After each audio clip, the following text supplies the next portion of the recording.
Airbnb, VRBO, Booking.com, Expedia, Hopper, all these different platforms that we use. When your properties sit idle, your ranking goes down. So how does somebody go about ranking their short-term rental, especially if it's their first one?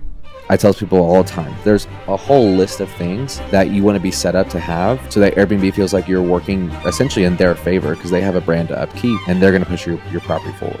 You mentioned amenities, so how does somebody go about selecting what amenities work best for their property as well as the design? Because I thought it was just like whatever the person feels, you just go for it. Right. Yeah. Well, and a lot of people do that. A lot of people just say, I think this is cool. I think this is a good look. But the reality is... Gotcha. And I think that's kind of the proper middle ground between like micromanaging and probably being too lackadaisical, which I definitely was when we first started. Walk us through how you run your level 10 meetings. Oh, dude, this is big. This is big. In 2023, I lost $200,000 on flips. Crushed me, dude. We also took out bad business loans and lost like another $150K. I mean, we were just minutes away from going under. How did you recover from that loss? And I guess, what did you learn from it? Man, we could do another whole podcast about this story, but... Hey, what's going on, guys? My name is Benjamin, CEO and founder here at Bolt Deals, and today I'm joined with a very special guest here in Austin, Texas. We have Blake Anthony Carter, also out of Austin, Texas. Sir, how are you doing today? I'm wonderful. Perfect. Thank you for having me. I know you, well, I guess when we first met, we first got introduced, I think it was through Facebook, is that correct? Yeah. Did you reach out to me or did I reach out to you? I don't know. That's the question. I think I reached out to you because I saw that you had an event. Yeah. For something. Is that correct? Probably. We do a ton of meetups. Well, tell us about a meetup. What's the point of the meetups? It's a good question. Well, that's actually like how we kind of built our business at first, honestly, was through running networking events and meetups. And we can probably get into how we kind of got there. But basically my friend in the space, he's a wholesaler. He works with Nick Perry, actually. Okay. He was like, dude, you need to have a Facebook group for everything you're doing with the short-term rentals and Airbnbs, and started this local Facebook group, and that's grown to over like 9,000 people now. And we do a bunch of like local meetups, short-term rentals and real estate in general, real estate investing both. And that's how we've grown our businesses, really. It's just through networking around that. So you obviously didn't start with a business that was already producing. So I guess my question is, what were you doing before the short-term rentals? Yeah, I can give you like the full background. That'd be awesome. Yeah, if you want all of it. So, I'm born and raised here in Austin. My mom was actually in real estate when I was young. Okay. So, she had a real estate business that she was a partner in. They were selling mobile homes and flipping houses, maybe some buy and holds here and there. But, and so, anyways, I grew up with that. They ended up losing that business. Long story short, after the financial crash in 2008. But through that, I got to learn all about like financing and sales and negotiations and construction and all this stuff. And after I got out of high school, like that's really all I ever did was just got right into real estate, because that was the only thing I was good at. I didn't actually get accepted into any colleges I applied to. Okay. And so I was like, I'm just going to go into this real estate thing, and worked in property management for a long time, learned about investing by reading and watching podcasts and YouTube videos and all the things. Did some small game investing here and there, grew in the property management world about as much as you can. The last position I had, I was the national leasing director for CWS, which is a large multifamily company. And basically I just like went around and like taught all their leasing people how to lease apartments. And I would do trainings and fill in when people were fired, and I would help with new acquisitions and due diligence and all this kind of crazy stuff, which was really cool. And I was really young when I was doing it, so it's fantastic education for like how to run a real estate business, kind of working for somebody.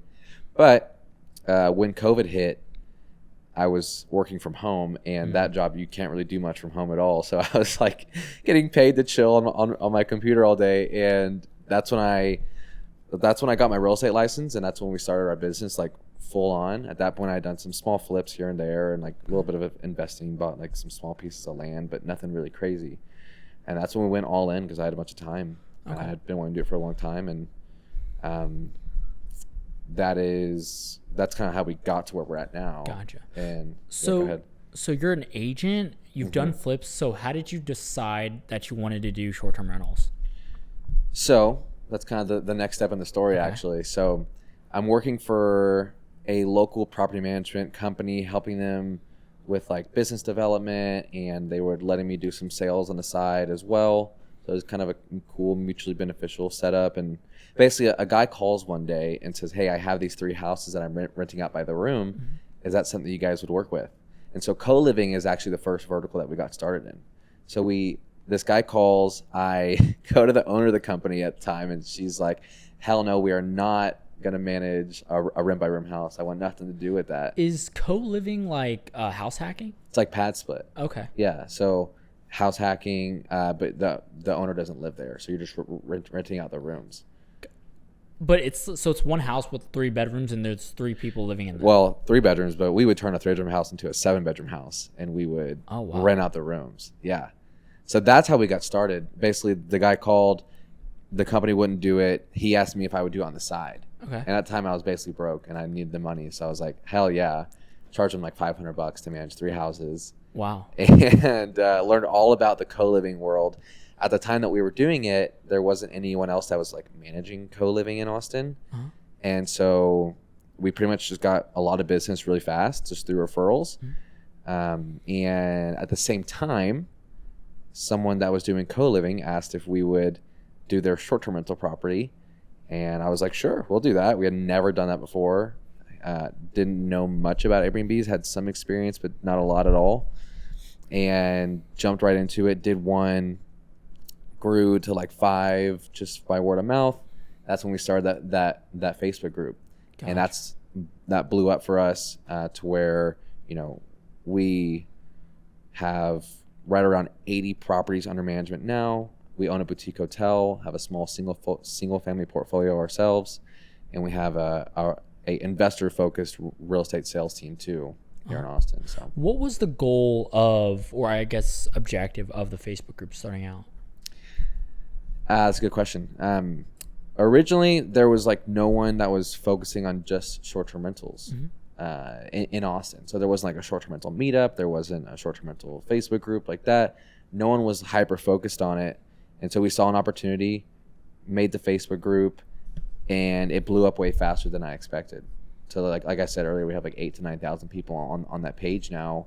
And that's kind of where people go if they have questions about short-term rentals in Austin, or they're wanting to buy a short-term rental in Austin, or they're trying to sell a short-term rental or whatever. And so a ton of my day is spent in those Facebook groups, or in that Facebook group specifically, answering questions and asking questions and like just doing general activity. And that gives us a lot of lead generation just from that. Lead generation for properties? For everything we do. So we have management, we have investing, and we have our sales team as well. Sales team on the agent side? Well, I call it a sales team because we make deals happen basically. So we of course do sell, mm-hmm. like we are all agents, we can list properties, we can help people buy properties, but we're investor focused. So we do wholesale deals too. We do a lot of creative finance, especially recently. We've gotten a lot into creative finance. So why? Yeah. Why creative finance? Yeah. I think there's a need for it right now if people are trying to acquire properties. Okay. It's a way to make deals work. So it's a way to help sellers sell their property, and it's a way to help buyers buy. It kind of bridges the gap with how high interest rates are right now. And also, right now the market around Austin, values have dropped a lot. So we have folks that we've talked to, maybe we've tried to pitch them a listing or try to pitch them on a cash offer. A lot of times it doesn't make sense because they owe more than the house is even worth retail. And so we have to go creative. And so we've been able to help people sell their property on creative terms, basically. Gotcha. So let's pivot over to the property management company. You started that to manage your own, or what was behind that? Well, we started that just out of a need because I was broke. And so I grew up in the property management world. That's what we did for a long time. And so I had a foundation of understanding of how to manage properties, but short-term rentals are kind of its own game. Mm-hmm. There's a steep learning curve in that world, but there was a lot that we already knew inherently just from doing property management, because Jeremy, my husband, also does, or he did property management prior to starting our business. And so it was just like something that kind of fell into our lap, and we just kind of figured it out very messily. It wasn't very strategic, honestly. Mm-hmm. But we got it to be strategic eventually. It was just kind of out of a means to an end, really. Strategic in what way? Well, like we didn't go into it saying, we're going to do this, like you said, to manage our own properties, mm-hmm. to have that capability, or I see this hole in the market or whatever. It was more just like, what can we do to start making money? And the beautiful thing about managing other people's properties is you get to learn about real estate and learn from other people's mistakes without using your own money, which was and has been amazing. We've helped hundreds of people do full turns on their short-term rentals, help them buy it and remodel it, and operate it as a short-term rental. And we don't necessarily have any exposure at that point. We're not like financially invested ourselves, so we've gotten to learn a ton about how to operate a successful short-term rental and just in general a successful real estate investment. So you mentioned learning from others' mistakes with short-term rentals. So I guess what are some of the lessons and mistakes that you've seen managing other people's properties? That's a good question. There's a lot of mistakes. I think the biggest one that comes to mind is always not doing enough due diligence and not investing enough upfront. So I think a lot of people, especially when short-term rentals were blowing up during COVID, right? A lot of people were just jumping in. They weren't understanding how to design the property. They weren't understanding what amenities to add. They weren't understanding how to maximize the space to ensure that you're getting the best return on your investment. And that left a lot of folks, unfortunately, the properties just aren't making money as the market's become more saturated around short-term rentals. And I actually don't like to use the word saturated, but that is a thing. And so properties that did their proper due diligence, looked into it, designed it well, are still performing even in the current market. Okay. So obviously with any real estate, you should do proper due diligence, whether it's wholesaling, flipping, whatever the case is. Besides doing proper due diligence, what else do you feel like people mess up on? From an operations standpoint, I would absolutely say dynamic pricing is so huge. What does that mean? So dynamic pricing around short-term rentals, if you go to buy a flight right now, what you pay today is going to be different than what you would pay for tomorrow, essentially. It's the same thing with short-term rentals. So our pricing is very dynamic. Every single day of the month, every single day of the year is a different price depending on the seasonality, how busy that time is, how other comparable properties are booking out. And so a lot of people don't maximize their earnings because they're not using dynamic pricing. They're not getting booked during the weekdays, or they're missing opportunities on the weekends, whatever it is. You can easily create 20 to 30% additional revenue in your short-term rental by using dynamic pricing the right way. So how do you guys sort of determine, besides looking at comp properties, determining what to charge on a daily basis for the properties? Well, there is definitely a filling out period. Whenever you first start your short-term rental, I always tell people you want to leave your prices low, and you increase as you learn the property, as bookings come in. Not too low that you just get 100% occupied and you're screwed, but low enough to where for sure you can get booked at that price, so you're undercutting your competition. We look at our competitive properties and we do what's called a top 5 analysis. This is during our build-out phase, so this is before we go live. We do a top 5 analysis. So we look at the top 5 performing properties comparable to our property, and we look and see what can we do to outperform or match what they're doing. And so assuming we've done all that, we'll look at those top 5, see what they're priced at, what their average daily rate is, their ADR, and essentially when we start out, we'll try to be about 10 to 15% lower than them because we know that we can get bookings based on that price. We'll slowly start to increase it. Eventually we'll see kind of where our cap is based on when bookings start to plateau, and we'll maybe kind of decrease it based on that, because we want to have a healthy booking activity. Whenever you're running short-term rentals, you don't want your properties to stall. So it's way better. I tell people all the time, it's better to have lower prices right now in the current market. It's better to have lower prices, but your property is booked, versus waiting and not being booked to try to maximize and have the highest price. Because what happens on these different platforms, we're kind of getting into the weeds here, but what happens on these different platforms is when your properties sit idle, your ranking goes down. So each platform has its own SEO, right? And you want to be making sure that you're ranking as high as possible on these SEO of these different platforms. So it's Airbnb, VRBO, Booking.com, Expedia, Hopper, all these different platforms that we use. And booking activity is one of the things that they all take into their calculation. So better to maximize bookings if you take a lower price, because if you wait, you're just going to rank lower. Gotcha. So you mentioned SEO. So how does somebody go about ranking their short-term rental, especially if it's their first one? I mean, booking activity is one thing. Like I mentioned, that's a big one for sure. The platforms are going to push out properties that are getting booked. Correct. Another thing too is Airbnb and VRBO specifically, which those are the main two. They want properties that are going to act the way they want them to, essentially. So Airbnb, they want you to have a lot of amenities. They want you to have automated check-in. They want you to have good communication. So they're tracking all these things. They're checking how fast you're communicating to guests. They're checking how many amenities that you have that you can offer. They're checking you have professional photos. There's a whole list of things that you want to be set up to have so that Airbnb feels like you're working essentially in their favor because they have a brand to upkeep and they're going to push your property forward.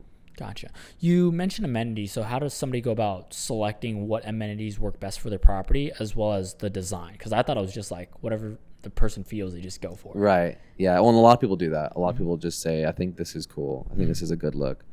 But the reality is, just like any other business, you have to look at your comps. Whenever we were looking at, whenever we worked in apartments, we would shop other properties. So we would go and we would visit these other apartments. We would see what they're doing well, how clean their amenities are, how the units look, what they're offering that we're not offering, how the sales process goes, all that. We're looking at all that and how that compares to our property. And you want to do the exact same thing with short-term rentals. You may not be able to go visit the property itself, but you have to do a deep dive on your competitors because at the end of the day, that's who you're competing with to get those bookings. That's who's taking the bookings that you're not getting, right? Are the competitive properties. And as far as like who you assign as your competitors is going to be dependent on the property, dependent on the market. But regardless, you choose your amenities based on how you can outperform your comps. You also should be talking to local people. So like in Austin, we tell people all the time, a water feature is super important. But in some markets, a water feature isn't as important. Yeah. In some markets, if you don't have a view, like in the Smoky Mountains, you're going to do 50% less revenue than properties that have a view. A view is less important in Austin. It just is. And so you need to know by talking to actual local people, like what amenities do drive forward, and then also looking at your comps. Gotcha. So you also mentioned you had a boutique hotel. Can you tell us a little bit about that? Yeah. So it's a really cool property. It's we call it a boutique hotel because that's the easiest way to explain it, but it's more like an experiential property. It's 14 cabins out in Canyon Lake. I'll kind of tell a quick story on it. So we acquired that property for $1.8 million. It was a $1 million capex, and they were already cabin-style properties by the lake. They were in pretty rough shape, but they weren't being used as short-term rentals, and it felt like obvious to us, like this is perfect for short-term rentals. And it was on a ton of land, so there's space for amenities, there's great views, like it's like perfect. Why is this not being used as STRs? So we purchased it, we remodeled all the cabins, we painted them black and made it super colorful on the inside and very Instagrammable. We built this amazing pool with like stadium level seating. It's absolutely insane. And now we do weddings and family reunions and stuff there too. It's become a really cool property. And so finally, we went about 2.5 years. It wasn't profitable, and now we're starting to see some profits after the build out phase. And you have a ramp up process, but now we're starting to see some profits on it. That's a really, really cool property. It's been a fun experience, like getting to go through that whole process. Gotcha. So let's say somebody wanted to go out and get their first short-term rental, whether it's for taxes, to make money. Yeah. What would you tell them to do? Someone wants to go and buy their first short-term rental. I would say probably first step is defining your buy box. You have to know what you're looking for. Otherwise, you're just going to get flooded with all kinds of opportunities. Just like in business, right? If you say yes to everything, you're not really, you can't hit your full potential. So you have to understand your buy box around short-term rentals. And that is going to be dependent on kind of what you're looking for. Is it highest tax benefit, or is it highest possible cash on cash return, or is it I want to hold real estate in this specific area because I think this is going to grow and I want to find a deal that will cash flow well in that area, whatever it is. And so work through finding your buy box. That's for sure step one. And then understanding within that buy box how you're going to set it up, design it, do all the things. And then outside of that, it's just educating yourself on the operations. So either find a great management company that can take care of it, or you need to learn how to operationalize the property, like make it to where it's not draining you, because short-term rentals by nature are way more active than other types of assets. And so you need to understand how to set up automations and communication and processes so that you're not just stuck 24/7 worrying about your property. And then also, like I said, dynamic pricing too, to make sure that you're maximizing the revenue. Gotcha. So you mentioned selecting and finding a good property manager. So I guess what makes a good property manager? Like what should you look for in a property management company as somebody who runs a property management? I would say for sure you want someone who's hyper local. So there's a lot of folks in the short-term rental management space that take properties or manage properties kind of all over. And we have intentionally strayed away from that. If we ever go into other markets, it'll be very strategic. We'll have either a portfolio that we're taking over or someone that's boots on the ground or whatever. But I think a lot of people, they just say yes to all these different areas. They start managing in Austin, they start managing in Nashville, and they start managing in Florida, and all of a sudden you're just one person, but you have properties all over, and you can't really ensure good quality. So from an investor standpoint, when you're finding a good management company, always recommend go with someone who's hyper local, and you want someone who has a portfolio of at least 10 properties, because that means that they're going to have more experience. They're going to know how to price your property well. This isn't their first rodeo. That's kind of the entry level points. And then from a perspective of whenever you're interviewing them, just asking the questions, how they price their properties, what platforms they list on, having kind of making sure that they can answer those questions. The answers are less relevant to the fact that make sure that they actually have answers ready for those questions, if that makes sense. Gotcha. So you want someone who's been there, who understands the market, that has a plan for your property. Gotcha. So when it comes to scaling what you have right now, you have property management and you have a portfolio of short-term rentals, right? Yeah. What does that look like for you? Good question.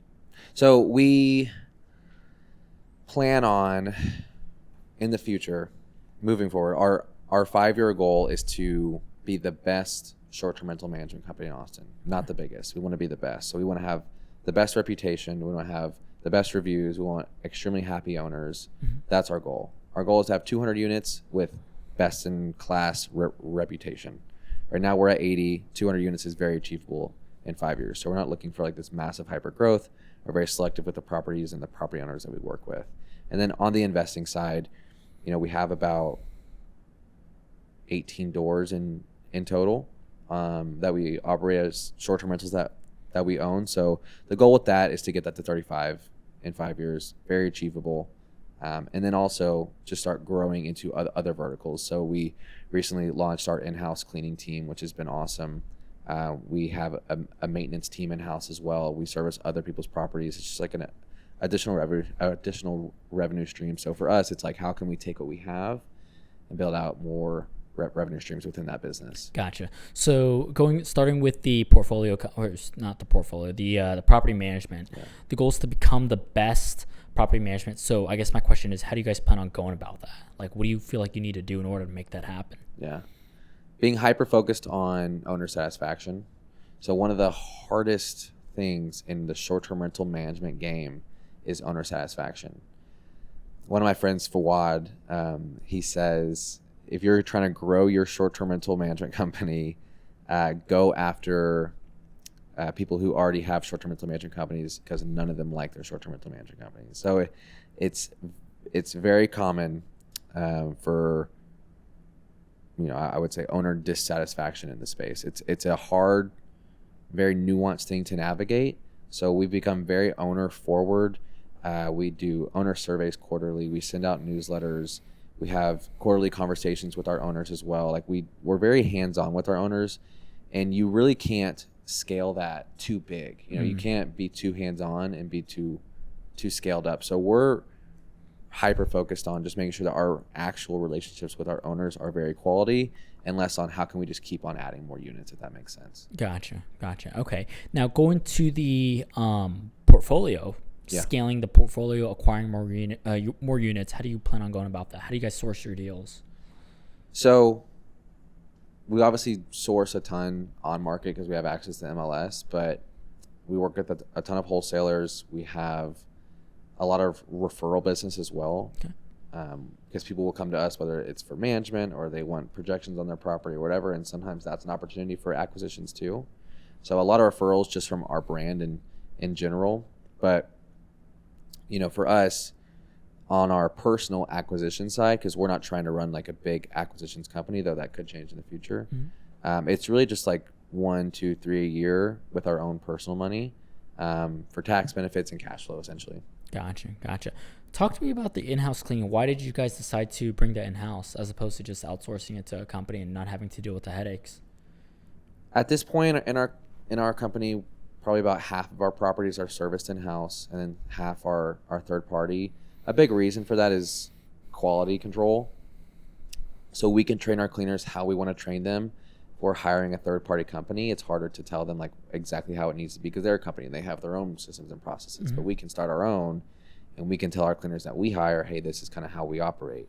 It just makes the operational lift a lot easier because when we work with third-party cleaners, a lot of times they don't want to go and get supplies and fill out the property, and they don't want to do certain things like, I don't know, picking up trash in the backyard or like just random little stuff that we've ran into, but we're able to, with our in-house team, explain to them what our expectations are, go above and beyond. It makes the operational load easier because they can go and get supplies and fill the property up and communicate at a high level versus third-party company just isn't doing that. So that's a big reason. It is an additional revenue stream. It's not a massive one, but it's nice to have.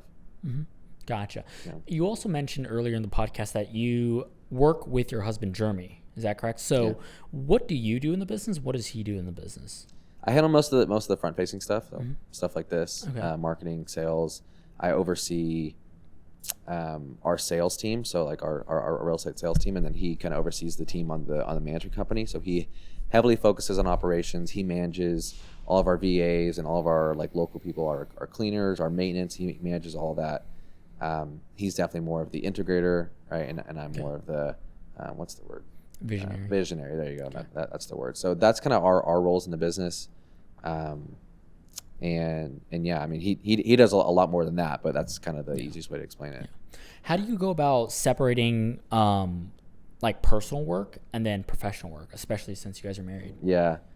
Well, it's not easy, and a lot of times we don't. I mean, I love work, which I'm lucky. I probably love work a little more than he does. He probably gets a little bit tired of it because I'll talk about that shit all night. You know what I mean? Yeah. But we're lucky in that we're completely on the same page most of the time. We both have the same goals. We don't step on each other's toes. Whenever we first started, there was a lot of misunderstandings. I thought he was handling something that he thought I was handling, and we had different expectations of what the business was going to be or whatever, but that's stuff that you figure out. And honestly, we had a great relationship before we started our business. So we've been together for almost 12 years now. That's awesome. And we started our business about 5, almost 6 years ago. And so we had a great relationship before then.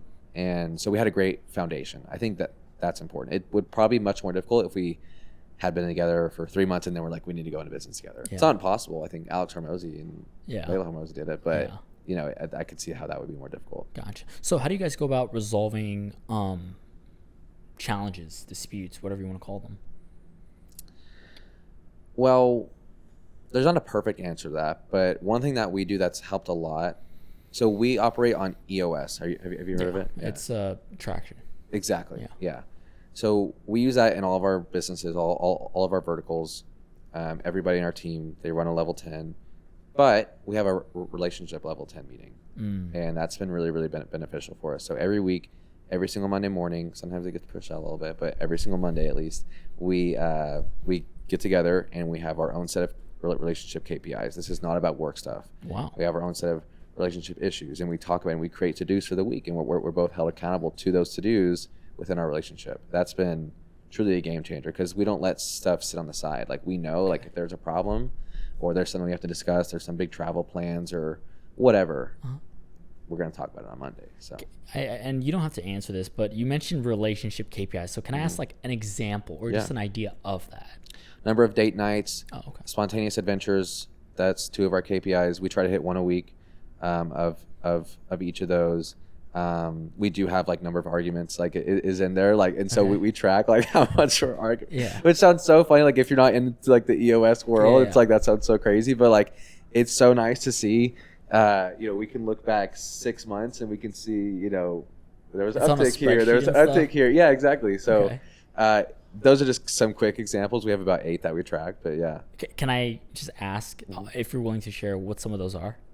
Like so we have the date nights, spontaneous adventures. What was the other one I just mentioned? What the hell else do we have on there? So we have date nights, spontaneous adventures, and he knows it way better than I do. But number of fights. That's what I was thinking of. Oh, and then we check our bank balances. Okay. So we bank separately. We're getting like super little personal, but we have our bank separate. So we check my personal bank account, his personal bank account, our business bank accounts. Okay. And then we check our goals too. So we go over all of our goals, and we see like where we're at. So we each have a set of like 2025 goals. We have like our quarterly, our rocks. And so we see where we're at with that. It's kind of the awesome. Main thing. Yeah. So it just keeps us on track, really. Gotcha. So you opened up this can of worms that I actually let's go. I don't care. You mentioned EOS, and everybody runs EOS completely different. So I would want to hear like, how do you run EOS, right? Because I don't say that I run EOS, but like I kind of do. I just you know what I mean? So like I'm curious, how do you guys run it, especially in your businesses? Yeah, I agree. Everyone does run EOS differently. Yeah. I've found that too, and I think different types of businesses need it differently. Different personality types kind of run it differently. I guess before we do, and I'm sorry to cut you off, for the people that don't know what EOS is, can you share for you what EOS is? EOS is essentially a business in a book. It's just like how to run your business, how to hold people accountable in your business, how to run your meetings, which I think is really powerful. How to track your KPIs in your business, which we were not doing before EOS. Like we were not tracking our KPIs weekly, which has been massive. And then also how to set goals for your company. I think it's the rocks portion of EOS is probably one of the most powerful. Rocks are like your quarterly goals. It's probably one of the most powerful tools because now instead of just me and Jeremy having our big quarterly goals, everyone on our team has a big quarterly goal. So we're all doing things every single quarter that pushes our business forward in a big way, which has been very helpful and influential. We try to run EOS pretty by the book. Like if you were to work with an implementer like we did, we run it pretty tight like that. We operate on 90.io, which is like the system that they recommend that you use. Their software or whatever? Yeah, okay. So they have a software. So we even use that. Like in all of our business, we have a 90.io chart, essentially. That's awesome. And so that helps you run your meetings. And that's like where we can go to. The cool thing about EOS is in a lot of businesses, you'll have an issue that pops up. And there's not like an efficient way to handle these issues as they come up. And so rather than just blowing up on Slack or asking a question and hoping that it gets resolved later, you put it on the issues board, and we're going to attack that issue during the level 10 meeting. So today's Friday. For our management company, our L10 day is on Tuesday. And so if a thing happens on Friday, I'm not going to sit there and attack my team. They're going to keep doing what they're doing, but we're going to address it on Tuesday because I'm going to put it on the issues list, which I think has been super helpful. So, yeah, I mean, we run it pretty like tight, I guess, if you can say that, like the way that people would have it ran. Like if you've read Traction, like that's how we run it. Gotcha. Walk us through how you run your level 10 meetings. Like what is the structure? So Jeremy's the one that could talk way better to this, but we go. Dude, this is big. So on the first part of the meeting, we share good news. Okay. That's vital. Because I'm huge on culture. That's like one of my big focuses too in our company. So making sure team is happy and we're taking care of our people. But so many times these meetings can be actually really draining and stressful for your employees. Especially if you have VAs, I've found that they're not always more confident or comfortable having difficult conversations. And so a lot of times they can feel a lot of emotional pressure just from like conversations I've had with them, at least in my experience. And so we start with good news. That immediately gives some levity to the conversation, if you will. Like, just gives it some air. It makes it feel less heavy. We come in with a positive attitude. We're all on the same page. We're happy. So we go business good news and we go personal good news. And so that helps us like all like feel like we're all human, all the things, right? And then we can get into the issues later, you know, but we're not here to attack anybody or try to make this like a very draining or stressful meeting. It's really just like, how can we all work together? So yeah, we go good news. We check on our rocks, which is our big quarterly goals, and we have milestones for all of our rocks as well. So like there's a date. So by every single week of that quarter, you're expected to hit a certain piece of that goal. And then we'll check on to-dos from the previous week. Did all these get achieved? We'll go over issues. One really cool piece too that I'll mention for the short-term rental people that's helped a ton with quality is we keep tabs on what properties had issues in the last week, and we'll add that to our issues list. So like a lot of times whenever you're at a point in your management company where you might have 20, 30, 40 properties, you'll have a lot of properties having issues at the same time, and it's hard to keep tabs on all that. So we run all that through our EOS, essentially through 90.io. So if this property is having an issue, we're going to put that property on the issues list. We're going to create to-dos from that specific property, and then we're going to assign that to-do to a certain person. So by next week, these things need to be addressed. Like that's been a huge game changer as far as like quality, making sure that like stuff is being taken care of on these properties because they can get out of hand really quick. So yeah, I don't know if that answers the question, but no, it absolutely does. Yeah. I guess, and I love that we're on this topic because this is like my area of like my zone of genius as well. You mentioned building team culture. So I guess what have you done to build a team culture that you have right now, and how do you maintain that? Yeah, you know, I'm not perfect, and I think that's where you start. Like humble leadership, I think is so important, and also hiring people that are smarter than me, leaning on my team, trusting my team, I think is huge. Trust alone is massive, and then straight up, we pay well. Like our VAs probably make 1.5 to 2 times more than they would with other companies doing the same thing. So we pay really well. We take care of our people, but also like if you're not a good fit for the culture, we get rid of you. You know what I mean? Like not in any bad way, but it's like, hey, like we're gonna take care of you. We're gonna support you. We're gonna bonus you. Like we're gonna do all these things. But if you're not a good fit, we're not going to keep you here. So we try to keep it as high value as possible, and we have some amazing people in our team, whether it's local or virtual. Or virtual. Yeah, I mean, I'm definitely not an expert. I'm a happy, positive guy. I've personally worked in some poor environments myself, and so I think that's given me some context of like what not to do. You know, and I'm always learning. So gotcha. What are some mistakes you've made when it comes to building team culture? Not being plugged in enough. So like I'm a very relaxed guy.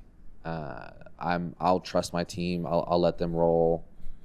Crap happens. Sometimes I don't mention them, like, you know, whatever, move on, next thing. But that's not real leadership. And so I've had to learn that as we go. If I'm really trying to build my team and take care of my people, me not being plugged in does not support them at all. They want to feel supported. They want to feel like, you know, there's a future in this company. If I'm just like letting it roll, I'm being way too lackadaisical. They also don't even like that. If I'm plugged in with them, I'm meeting with them, whether it's a monthly basis or weekly or whatever it is, addressing any concerns they have, going over any concerns I have, coaching them. That's way more constructive. And I think that's kind of the proper middle ground between like micromanaging and probably being too lackadaisical, which I definitely was when we first started. Gotcha. So you mentioned you talk about becoming a better leader to lead your team. So besides being plugged in, what have you done to become a better leader for them? EOS is a big one, honestly. That's been huge, but it's a good question. I mean, for me, I feel like I'm at my prime, I guess, as a leader when I'm asking my team questions. I know that sounds weird, but I think for me, like giving my team the opportunity to give feedback on not just who they are and their specific role, but also what's the future of the company? What are some ideas that we have to operationalize this or improve these things? Like that, I think is what makes people feel like they have some stake in this, some stake in kind of in what we're doing, and helps them commit and also trust you as a leader. You know, it feels like they're working in their best interest, which we are. Yep. So I think it's hard to build a team culture, especially without people. So I guess a follow-up question I have to that is, how do you go about hiring people? We have been lucky in that the people that we've hired have not moved like much at all. Okay. We have had very low turnover. We've Awesome. had to fire 2 people in our entire existence as a company. Wow.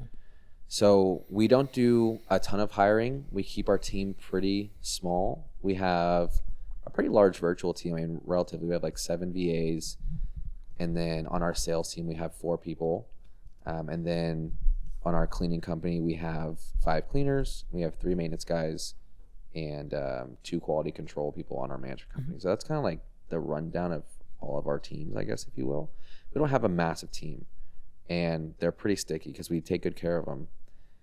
For us, when we go to hire someone, we try to strategically, I guess, oversell the difficulties of the job. Setting proper expectations. Exactly, yeah. So like setting really good expectations.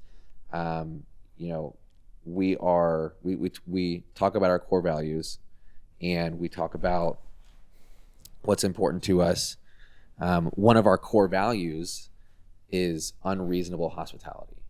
And that's from a book by Will Guidara, who ran the #1 restaurant for 3 years, like in the entire world in New York. And he talks about the things that they would do to go to the next level. So unreasonable hospitality became one of our core values. And that's one of the things that we look for whenever we're talking to people. How are they acting? What are things that they've done in their answers, in their stories, in the process of us hiring that maybe shows that's in there. And then we talk about it in the interview. That's probably like one of our biggest core values that we highly focus on. So we kind of hire around that, and the rest kind of falls from there. Gotcha. So you mentioned core values. The thing about core values, from what I've seen, is that many people have core values. They don't live by them. So I guess, how do you live by them, and how do you get your team to live by and operate based off of those core values? I 100% agree with that, by the way. Our core values are pretty simple, which I think is how we live by them. Another one of our core values is be honest. Another one is be intentional. These are very, very simple core values, but it's how you lead a company that, like we said, we want to be best in class. We want to have a great reputation. So we're honest. Like, we're never going to lie to people. If I catch someone on my team lying, or even if I catch myself lying, it's an issue. We're working against our core values. It's very straightforward. And, you know, we don't have a ton of core values. Those are our core values: be intentional, be honest, unreasonable hospitality, right? And that's what we operate with. So that's probably the best way I can answer that question, honestly, is like we just keep it simple. That's awesome. Yeah. Most of our audience is not younger people. Many real estate investors starting out. So whether they're wholesaling, whether they're becoming an agent, you mentioned you're an agent as well. Is that correct? Yep. How much of your time, your workload is being an agent as opposed to short-term or short-term rental portfolio or Like the on the property management side, basically. Yeah. I'm probably 70% focused on the sales side and 30% focused on the management side. And again, Jeremy does an incredible job managing our team on the management side. I still do jump in from time to time, of course, but I'm heavily focused on the sales side. Gotcha. So let's say an agent is watching this, right? Yeah. They want to make some money as a realtor, and then eventually transition to short-term rentals or doing property management. What roadmap would you share with them that way they can possibly follow your footsteps? Someone starting out, I would say buyers are very easy to find. The deal is the hard thing to find. So build your buyers list, find out what they want, and then go find them a deal, and then you'll be able to sell a property. It's actually not that difficult. But I subscribe to the investor focused real estate side, right? So that's how I operate. You know, we don't do open houses. We're not sending out like photos of me in a suit to people who are selling their house. You know what I mean? Yeah. So we're very investor focused. And so for me, like, it's just kind of a formula. Like, buyers are so easy to find. They're all over Facebook, dude. Like, I'll be on Facebook and I'll see someone just like commenting their email on a deal, telling my deal, but I just screenshot it and then I put them on CRM. I put them in our CRM, and they start getting emails from us, and then we'll email them and try to do like a buyer intro, learn about their buy box. But that's how you start doing deals. Buyers are easy to find. Deals are hard to find. Gotcha. I want to go back to your team about management, because I love talking about management. Yeah. In my personal opinion and my experience, your sales team, there's a specific, I guess, personality that makes a good salesperson versus a good manager, right? Yeah. On the property management side versus a great cleaner, as an example. Sure. So I guess, how do you manage those different types of personalities, especially within your 3 companies? Man. I have always been blessed with the ability to get along with a lot of people easily. It's never been hard for me to have different types of conversations with different types of people. I'm lucky that I had a very diverse background growing up. So the actual like ability to have conversations with different types of people from different backgrounds has never been difficult for me. I think the question is, how do we build something that they can all be happy working at? And like I said, we've had very low turnover. So awesome. We've done a good job at that, I would say. And at the end of the day, man, like, it's just about, are these people's needs being met? So we're very intentional about meeting with our people and asking questions. Meeting with your team? Meeting with our team, exactly. Gotcha. So how do you handle hard conversations with your team? I used to be really bad at it because I'm such a chill guy, very happy-go-lucky. I don't want to come down on anybody. Like, I'm definitely like an uplifter type person, but I'm not like a manager. Gotcha. You know? But I've gotten a lot better, because you have to develop yourself as a leader if you're going to scale your business. And so what we've been able to do, I would say, to have those hard conversations is just go about them in a way that's not combative. That's not about them as a person. Separating them from the problem. So I really appreciate you. I like you as a human. I think you have a ton of potential, but here's the problem. And focusing on the problem and less on the person. Gotcha. I sort of want to take a pivot and talk about what we were talking about, the elevator, right? About getting your first short-term rental. So can you walk us through like a case study or some of the numbers that it takes to get your first short-term rental? Maybe here in Austin, assuming I wanted tax breaks, as an example. Sure. Yeah. So we work with a lot of doctors and dentists, and they are huge on tax breaks. Like, they care about cash flow a lot less. And so we'll work with a lot of these high income earners, doctors, dentists, entrepreneur guys, whatever.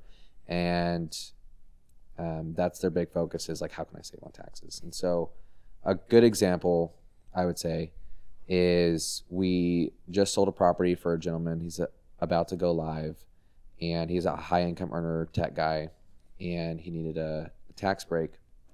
Bought a property for $600,000 conventionally, 20% down. He's putting about $70,000 into the rehab and then furnishing. He's going to do a really good job. It's going to be gorgeous.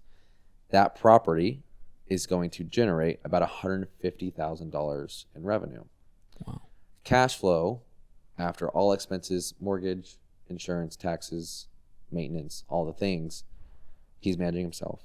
But his projected cash flow is about $36,000 a year in cash flow. So he invested $220,000, and he's going to get about $36,000 back, which is, I believe, roughly around a 15-ish% cash on cash. So he's getting this great cash on cash. He has a great property in a great area that's going to appreciate, and he has a massive tax benefit because of it. So there's so many opportunities in the short-term rental world that other assets don't offer like that. And plus, he can get personal use out of it. So he doesn't live in Austin. So he's gonna be able to come and use that like whenever he comes and visits his kids that go to UT. So there's so many layers and levels of things that people can use these properties for. So. Gotcha. When you say that's $36K a year, that's like $3K a month. Is that free cash flow? Like after rent That's net cash like flow. Net free? Okay, cool. Yeah. Okay, that's awesome. So your best real estate asset you have, would you say that's the hotel? What is it? I would say so. Yeah, it's our 14 unit.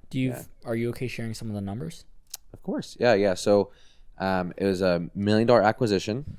Oh, no, I'm sorry. It was a $1.8 million acquisition. It was $1 million capex, and then it has, now that we're profitable, we're doing about $400,000 to $500,000 a year in gross revenue. OpEx is roughly around 50% of that. We have investors on it, so that was actually a syndication. But yeah, I mean that property has been performing quite well for us. We've been really happy. That's awesome. Yeah. Have you lost money on a deal?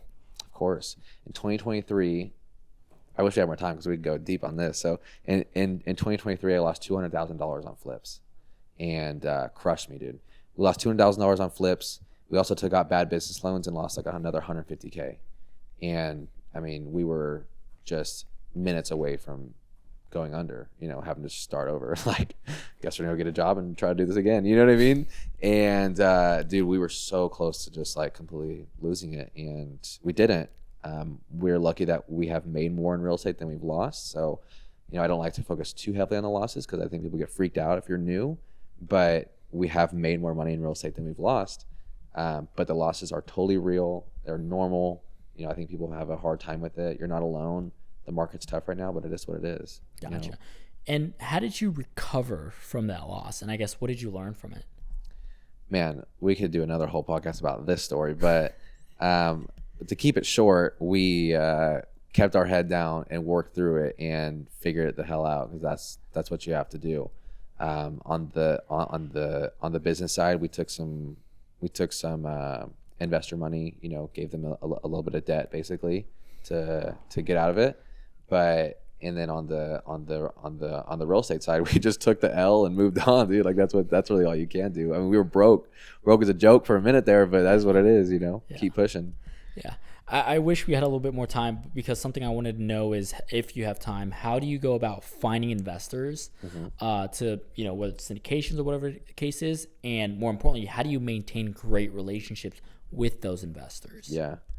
We have investors in all kinds of different ways. So we have investors on our deals, like we talked about. We have investors in our business now. We have, we're in the process of acquiring another management company that we're using investors to help us acquire that. There's so much we can talk about. I know. It's starting to get good. I know. So we'll have to do it again. But yeah, man, I mean, that's like, for us, it's all relationships. Stems from, like, to go back to the beginning of the podcast, like, we do these meetups, we meet people, we have a good brand in the industry. We take care of people. We're honest. We're intentional. We operate with unreasonable hospitality. Gotcha. So. If you don't mind sharing, if you were to say collectively across your portfolio of companies, what would you say gross revenue annually is? I mean, between everything? Between everything, just gross revenue, top line. Damn, top line would be over 7 million. Yeah. 7 million a year in revenue. Yeah. Okay. What is the goal? You said 5 years. Is it multiple 8 figures? What does that look like for you? Yeah, for us, so we're gonna get to 200 properties. We'll double our portfolio right now and what we own, and we'll be over $20 million in revenue. Our 10-year goal is to get to a $50 million valuation. I don't even know that someone would buy a business like ours, to be honest with you, but it's more just like that's our goal. Get to the point to where we could be valued at $50 Is the goal a big payday, or is it cash flow? For us, it's cash flow. Okay. I'm open to a big payday, but that's not the goal. I mean, we definitely build to sell, you know what I mean? But that's not our focus. We could talk about that book as well. But, yeah. I think that's really all I have. I know you have to go. But do you feel like there's any final words you would want to leave to the audience? No, man. I mean, I'm an open book. I love to help. If you're getting into the short-term rental world, or just investing in general, or you're an agent like you talked about, just whatever real estate questions, I would love to help. The biggest place I'm active on is IG and Facebook. Blake Anthony Carter. If you look me up, I'm on there. So perfect. So guys, that's it. Blake, thanks for hopping on. We'll definitely run a second one back because I do have more questions I did want to ask you. But again, if you want to reach out to Blake, we'll tag his Instagram and his Facebook below, and you could reach out to him. If you enjoyed this episode, please don't forget to like, comment, as well as subscribe. With that said, my name is Benjamin, CEO and founder here at Bolt Deals, and I will see you in the next one. Boom. Crushed it. There you go. I was like, damn, now it's starting to get good.